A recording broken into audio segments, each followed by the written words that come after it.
pleased with the guys today with the first day of the bye. Came out in full pads and really wanted to emphasize getting better at individual work.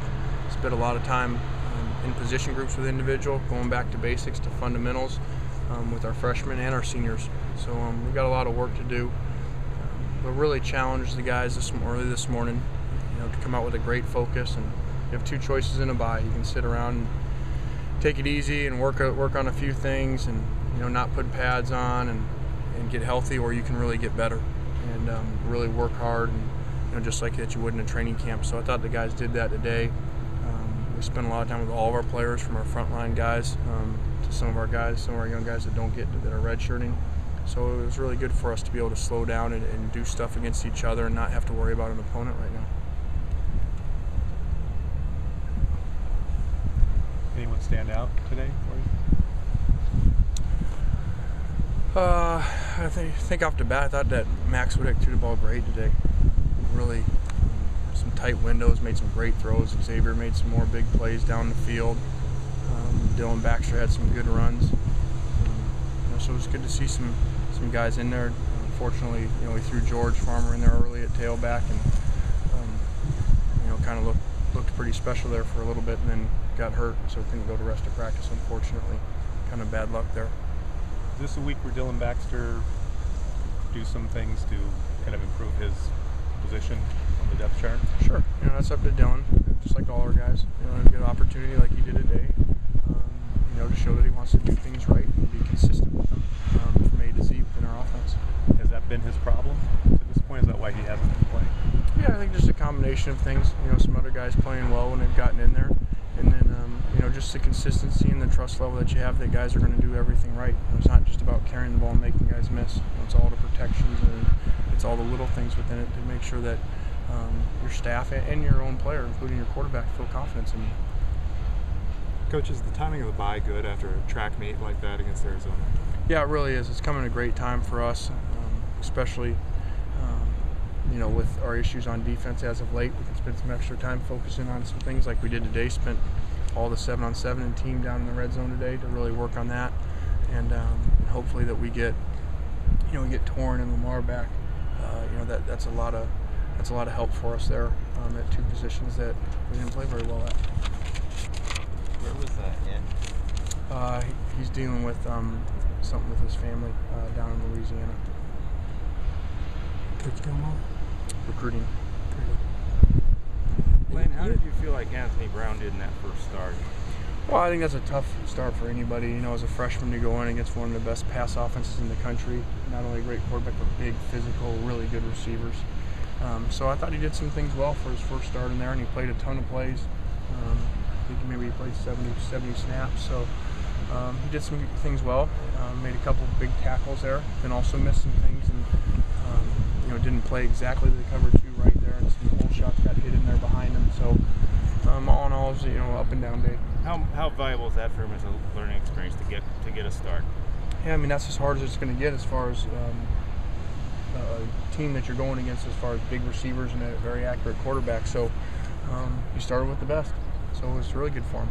The offense has kind of really evolved over 5 games, and does the defense have the ability to kind of also, end up looking a little differently than what we've seen? Is there that potential for the defense right now?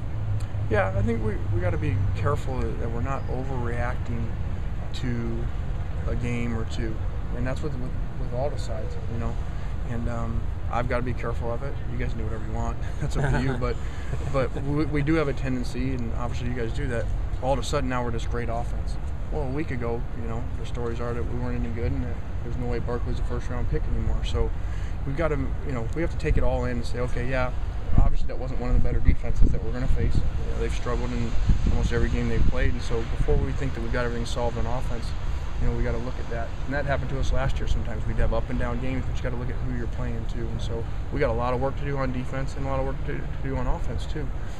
But we're not too overreacted, because it wasn't too many weeks ago where the defense was kind of winning games for us and the offense wasn't doing their part. Does the defense have to get better, or does it have to change, or what?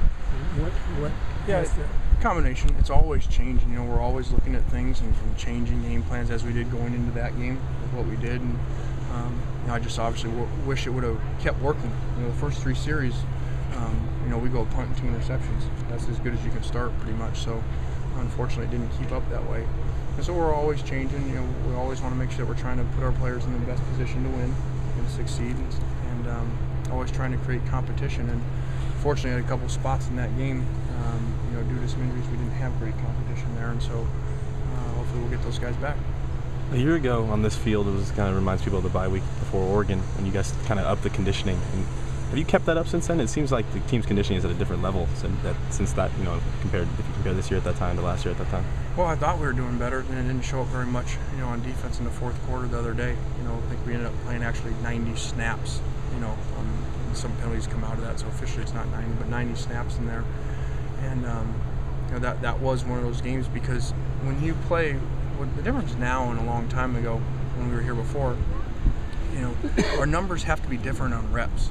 Before, we let those D linemen basically play the whole game when we were great here for 2 reasons. One, people weren't spread out as much. So now that everybody's spread out, everybody has the same problem. You got to play more defensive linemen because the ball gets thrown all over the place. They're turning and running all the time. Go back and look at how many teams back when we were before lined up in I formation, ran the ball and ran normal plays, and now you're playing within a 5-yard area and you can play a lot more snaps. So that's really changed it.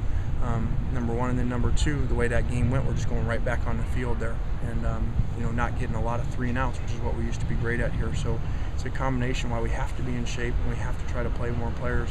But I do feel like in general we are in better shape than we were a year ago. One of the theories has been, don't let them throw deep, don't let them throw deep. Does that change and evolve as well with teams being as good as they are, throwing underneath and just as precise, and they just don't make mistakes? I mean, how does that affect you can't let them throw deep? Yeah, they did a great job after the beginning of the game. If you take like we talked about, the punt and the 2 interceptions, which was, he forced those, which is why you play that defense, so you can react to them, see the ball in the zone. And then he did a phenomenal job the rest of the game. Obviously we didn't play great, I'm not saying that, but he did great, and a lot of non-rhythm throws.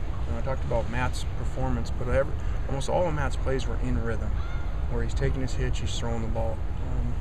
Their guy Nick made a lot of plays where we almost had him, he scrambled out, and then he had to come all the way over here and throw the ball back over there, and he did a great job of that. So the thought was, make him go 10, 12, 14, 16 plays like some of those drives, and then usually they screwed up.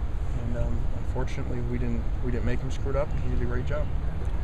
Stanford broke out some no huddle for a walk on about 5 or 6 possessions on Saturday. Would you ever consider giving Matt that sort of opportunity? Yeah, we've done that at times. Sometimes it's a play here and there, where we try to come up, and I think we did it 4 times in the last game just to get him an easy completion and change the tempo of the game. And then we've done it at series. Actually, last year, the first series, the second half versus Cal, this opponent, we came out in no huddle, and we did some versus Oregon as well. So we've done that at times. Anything else?